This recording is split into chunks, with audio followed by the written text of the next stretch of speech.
दोस्तों स्वागत है आपका अपने चैनल सिविल ट्रेनर में एक और नई साइट वीडियो के साथ। दोस्तों आज की इस वीडियो में मैं आपको 15 से 20 ऐसी बातें बताने जा रहा हूं जो आपको घर बनाते हुए या घर बनाने से पहले जरूर ध्यान रखनी चाहिए। वीडियो स्टार्ट करने से पहले बस आपसे छोटी सी रिक्वेस्ट है कि प्लीज आप वीडियो को लाइक और चैनल को सब्सक्राइब कर दीजिए। दोस्तों आपका एक लाइक और सब्सक्राइब हमें बहुत ज्यादा मोटिवेशन देता है, जिससे हम आपके लिए और भी अच्छी अच्छी वीडियोस लेकर आते रहते हैं। चलिए दोस्तों ज्यादा देर न करते हुए वीडियो को स्टार्ट करते हैं। सबसे पहले बात करते हैं फुटिंग डेप्थ यानी कि फुटिंग की गहराई की। दोस्तों घर बनाते हुए आपको सबसे पहले यह ध्यान रखना है कि आप घर को इन फ्यूचर कितना फ्लोर बनाने जा रहे हो। तो इस बात को ध्यान में रखते हुए ही घर में एक्सकवेशन कराना चाहिए। यानी कि कुछ ठेकेदार ऐसे होते हैं जो 2.5 या 3 फीट की एक्सकवेशन पर ही आपका फाउंडेशन या फुटिंग डाल देते हैं, जो कि बिल्कुल गलत है।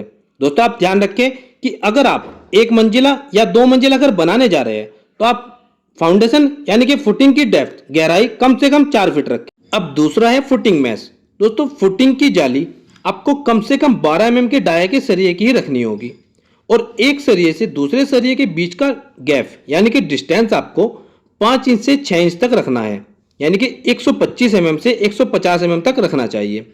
और दोस्तों 12 mm से कम डाया का सरिया आप बिल्कुल भी इसमें यूज न करें, क्योंकि घर की मजबूती के लिए फाउंडेशन का मजबूत होना बहुत ज्यादा जरूरी होता है। तो इस बात का भी आपको विशेष रूप से ध्यान रखना है। अब अगला पॉइंट आता है आपका कॉलम।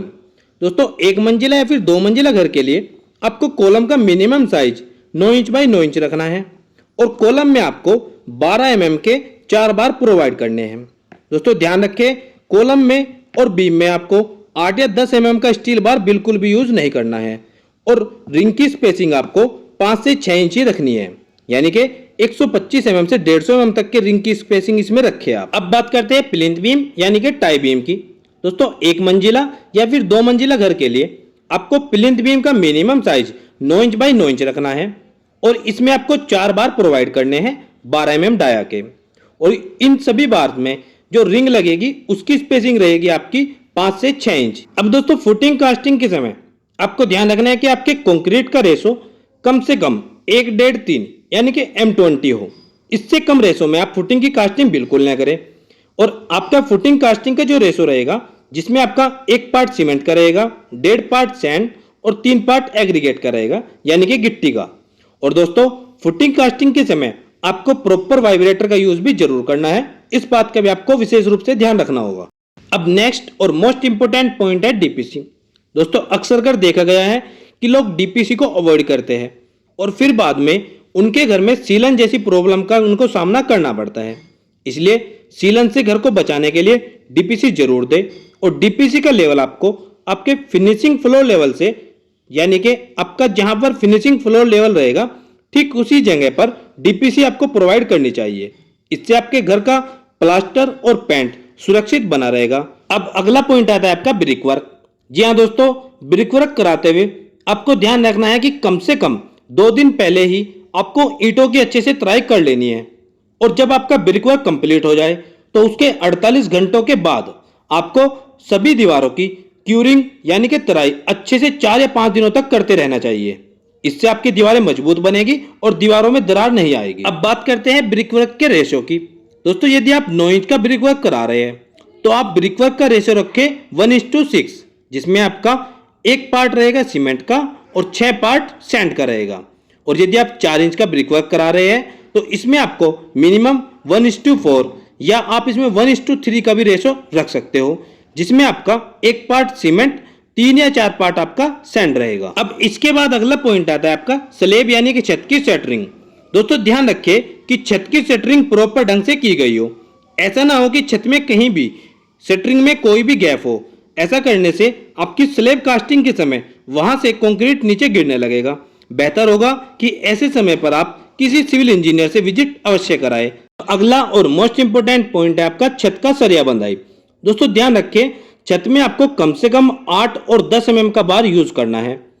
इसमें आप मेन बार 10 mm का दे और डिस्ट्रीब्यूशन 8 mm का दे सकते हैं, पर मैं आपको सजेस्ट करूंगा कि आप छत में मेन और डिस्ट्रीब्यूशन बार 10 mm का दे तो ज्यादा अच्छा रहेगा। और स्लैब बीम में आप कम से कम 6 बार दे, जिसमें 4 बार आपके 16 mm के रहेंगे और 2 बार 12 mm के रहेंगे। बात करते हैं स्लैब कास्टिंग यानी कि छत ढलाई की। तो दोस्तों छत ढलाई करते हुए आपको 2-3 खास बातों का विशेष रूप से ध्यान रखना होगा। जिसमें पहला है आपका कि आपको मिक्सचर मशीन में कंक्रीट को अच्छे से मिक्स करना चाहिए। दूसरा, छत ढलाई में आपको प्रॉपर वाइब्रेटर का यूज करना चाहिए। बीम्स वगैरह में भी अच्छी तरह से वाइब्रेटर लगाना चाहिए ताकि छत में किसी भी तरह का हनीकॉम्ब न आए। और छत ढलाई के 24 घंटों के बाद आपको छत पर अच्छी तरह से छोटी छोटी क्यारी बनाकर कम से कम 15 से 20 दिनों तक पानी छोड़कर रख देना चाहिए ताकि अच्छी तरह से वह अपनी स्ट्रेंथ को गेन कर सके। अब अगला पॉइंट है आपका प्लास्टर वर्क।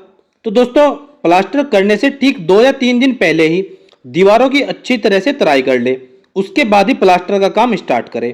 इससे आपका प्लास्टर और दीवार में अच्छी तरह से पकड़ बन जाएगी। वैसे ही आउटर का प्लास्टर कराते हुए ध्यान रखिए कि जहां जहां पर आरसीसी मेंबर्स हैं, जैसे बीम, कॉलम, स्लैब, तो आउटर की सभी दीवारों में सभी जगह पर ग्रुप्स अवश्य बनाएं ताकि अगर कभी इन फ्यूचर में प्लास्टर में क्रैक आए भी तो वह क्रैक एक ग्रुप से दूसरे ग्रुप तक ही फैल पाएगा, जिसमें आप उसको आसानी से उतने ही एरिया में वापस प्लास्टर कर सकते हो। इससे आपके आउटर की सभी दीवारों का प्लास्टर सुरक्षित बना रहेगा, तो इसलिए आउटर की सभी दीवारों में ग्रुप्स अवश्य बनवाएं। अब अगला पॉइंट आता है आपका टाइल्स, पत्थर, ग्रेनाइट, मार्बल वर्क। दोस्तों, कोई भी फिनिशिंग वर्क कराते हुए आपको ध्यान रखना है कि किसी अच्छे वर्कर से ही काम कराए या किसी अच्छे ठेकेदार से ही काम कराए।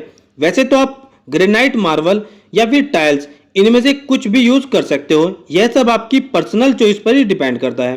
पर मैं आपको सजेस्ट करूंगा कि आप टाइल्स का यूज करें तो अच्छा रहेगा, क्योंकि आज के समय में टाइल्स आपको सस्ता पड़ता है और आज मार्केट में बहुत अच्छी अच्छी और मजबूत टाइल्स भी आ रही है। आप ग्रेनाइट का यूज किचन प्लेटफॉर्म या फिर स्टेयर्स में कर सकते हो। अब नेक्स्ट, पुट्टी, पीओपी वर्क। दोस्तों, मैं आपको सजेस्ट करूंगा कि आप पुट्टी वर्क ही सभी जगह पर कराएं पीओपी की बजाय। अगर आप पीओपी कराना ही चाहते हैं तो आप अंदर की दीवारों पर पीओपी करा सकते हो। मैं तो आपको सजेस्ट करूंगा कि बेहतर रिजल्ट के लिए आप सभी जगह पर पुट्टी कराएं, इससे आपकी सभी दीवारें सुरक्षित बनी रहेगी। अब नेक्स्ट और लास्ट पॉइंट है आपका पेंट वर्क।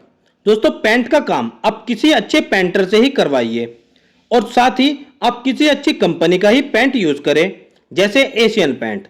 इस तरह की कंपनी का आप पेंट यदि यूज करते हैं तो वह एक तो लॉन्ग टाइम ड्यूरेबल होता है और साथ ही आपके घर की सुंदरता को बनाए रखता है।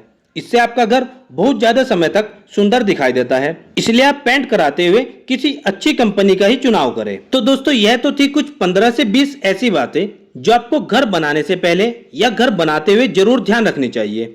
उम्मीद करता हूं दोस्तों, आज की मेरी यह कोशिश आपके जरूर काम आएगी।